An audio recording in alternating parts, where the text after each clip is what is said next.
Hello বন্ধুরা, কেমন আছো? আশা করি তোমরা সবাই ভালো আছো। তো দেখো, আজকে আমাদের বাড়ির গাছে লাউ শাক, তো ডগাগুলো কেটে নিচ্ছি, কেটে কেটে রেখেছি আলু দিয়ে রান্না করবো। তো তোমরা রান্নাটা দেখতে থাকো। এই যে কার কার পছন্দ কমেন্টে বলে দিও।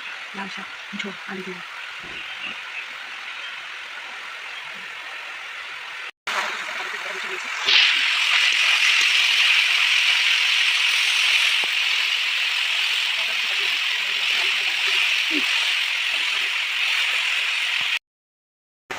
বন্ধুরা, আমি লাউ পাতাটা বসিয়ে দিয়েছি, পেঁয়াজ পাঁচফোড়ন শুকনো লঙ্কা ফোড়ন দিয়েছি।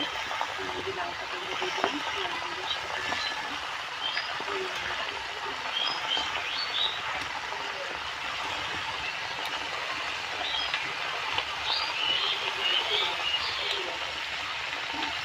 আমি কড়াই থেকে এখন ভাজা নামিয়ে দেবো। এই নোলা থেকে ভাজা হয়ে গেছে। এখন লাউ পাতা শাকটা বসিয়ে দেবো। আমার লাউ শাক রান্না হয়ে গেছে, আমি কামড়ে নিয়েছি। কেন হয়েছে কম